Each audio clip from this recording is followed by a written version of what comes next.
जय हिंद दोस्तों, स्वागत है आपका एक महत्वपूर्ण वीडियो में। आज है 9 जुलाई 2026 और आज की प्रमुख सैनिक खबरों को इस वीडियो के माध्यम से जानेंगे। पहली खबर 8th पे कमीशन से रिलेटेड है। यहाँ पे आप देखेंगे कि 9 से 10 जुलाई को कोलकाता पहुंचेगा 8वां वेतन आयोग। कर्मचारियों और पेंशनर से होगी अहम चर्चा। तो आयोग के कार्यक्रम के अनुसार जो जानकारी दी गई है, जिसमें कि शहर कोलकाता में 9 से 10 जुलाई 2026 के दिन गुरुवार और शुक्रवार उद्देश्य यहाँ पे रहेगा कर्मचारी संगठनों, पेंशनर्स और अन्य जो हितधारकों से सुझाव लेना। इन बैठकों में विभिन्न केंद्रीय सरकारी विभागों और संगठनों, यूनियनों और एसोसिएशन के जो प्रतिनिधि हैं वहाँ हिस्सा लेंगे, अपनी बात रखेंगे।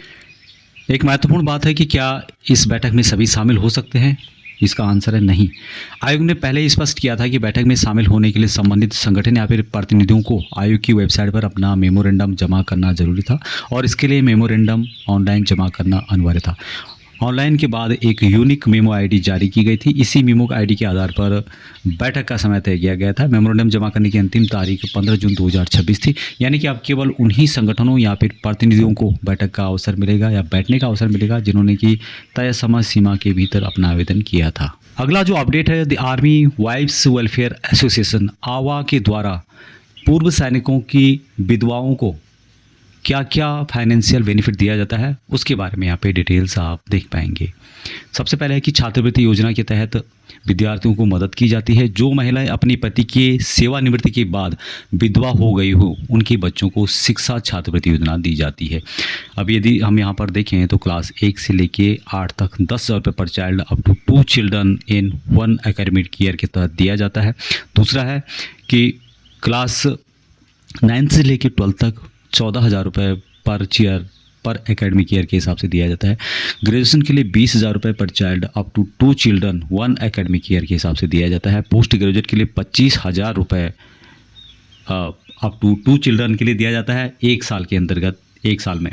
उसके अलावा प्रोफेशनल जो कोर्स होते हैं जिसमें कि 50,000 पर चाइल्ड दिया जाता है, अप टू 2 चिल्ड्रन 2 चिल्ड्रन तक दिया जाता है पर एकेडमिक ईयर के हिसाब से। तो ये जो राशि है पूर्व सैनिक, क्योंकि जो विधवाएं हैं पूर्व सैनिक खत्म होने के बाद जो उनकी विधवाएं हैं उनको दिया जाता है।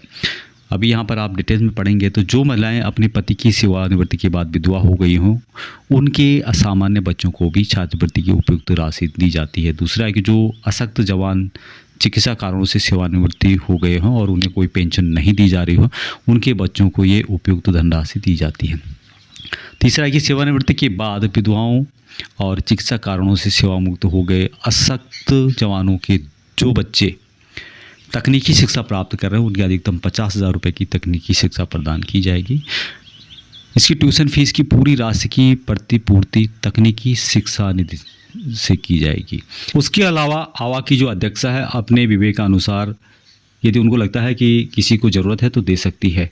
इसके लिए कौन कौन से डॉक्यूमेंट की रिक्वायरमेंट होती है? सबसे पहले है कि विधवा या आश्रित के पहचान पत्र की फ़ोटोकॉपी की रिक्वायरमेंट होती है, डिस्चार्ज प्रमाण पत्र की फ़ोटोकॉपी, पीपीओ की प्रति, स्कूल या फिर कॉलेज की पहचान पत्र, पिछले वर्ष की मार्कशीट और शैक्षिक सत्र ट्यूशन फीस की जमा रसीद की प्रति आपको यहाँ पर लगानी होगी। अगला अपडेट बहुत ही महत्वपूर्ण है, पूर्व सैनिकों के जॉब से रिलेटेड यानी सरकारी नौकरी से रिलेटेड है। यहाँ पर आप देखेंगे जनरल इंस्ट्रक्शंस बताए गए हैं। AWPO force course serial number 04 जो कि अगस्त 2026 में आयोजित किया जाएगा।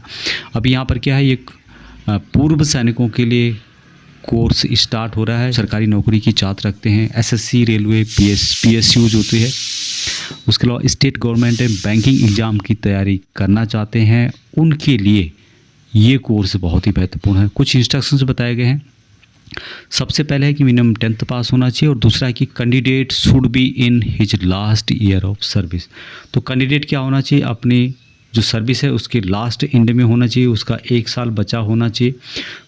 और जो पूर्व सैनिक है, ex-serviceman who have recently retired from service, जो भी पूर्व सैनिक अभी रिटायर आए हैं हाल ही के 1 या 2 साल के अंतर्गत, वो भी इस कोर्स को ज्वाइन कर सकते हैं। कोर्स आपको दिया जा रहा है।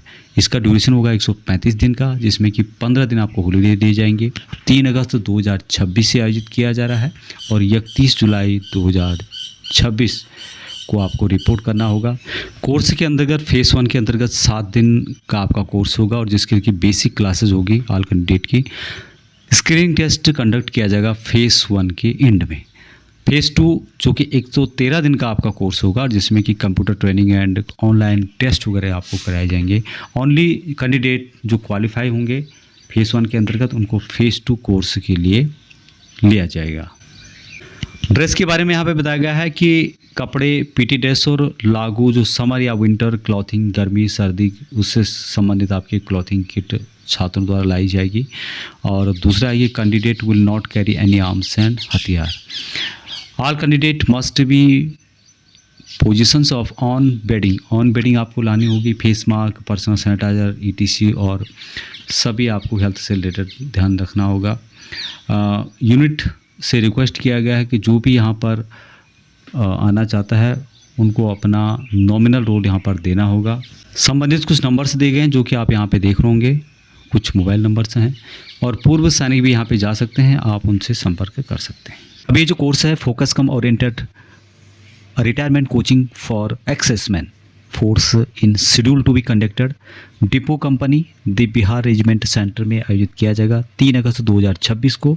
ड्यूरेशन होगा 17 वीक का और क्लासेस कंडक्ट की जाएगी जो कि वर्किंग आवर यानी कि एक दिन में 6 घंटे आपको क्लासेस अटेंड करनी होगी। अगला जो लेटर है रवि किशन शुक्ला जी के द्वारा 6/6/2026 को लिखा गया है और माननीय योगीनाथ जी को, मुख्यमंत्री उत्तर प्रदेश, उनको लिखा गया है। भूतपूर्व सैनिकों से संबंधित है कि भूतपूर्व सैनिकों के आरक्षण को समूह क की सेवाओं में विस्तारित करने के संबंध में है।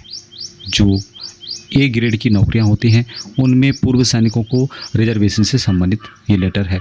अब यहाँ पे बताया गया कि आपको अवगत कराना चाहता हूँ कि संलग्न प्रार्थना पत्र श्री सतीश चंद्र शुक्ल, प्रदेश संयोजक भूतपूर्व सैनिक जन कल्याण समिति उत्तर प्रदेश के द्वारा ये दिया गया है जो कि गोरखपुर के अंतर्गत है। इन्होंने अपने प्रार्थना पत्र में उल्लेख किया है कि उत्तर प्रदेश के भूतपूर्व सैनिकों को प्रदेश सरकार की तरफ से जो समूह क और ख की सेवाओं में 8% आरक्षण 20 अगस्त 1977 से प्रदान किया जाता था, परंतु 1993 में या उसके बाद सरकारों ने इसे समाप्त कर दिया। पहले 1% किया और फिर उसके बाद ख़त्म कर दिया गया। तो उसी को दोबारा रिस्टोर करने की बात यहाँ पे की गई है कि जो आरक्षण है उसको दोबारा स्टोर किया जाए। आदरणीय महाराज जी, आप इस प्रार्थना पत्र पर सहानुभूतिपूर्ण विचार करते हुए उक्त के संदर्भ में उचित कार्रवाई करने की कृपा करें। रवि किशन शुक्ला जी, इनके द्वारा लेटर लिखा गया है माननीय योगीनाथ जी को।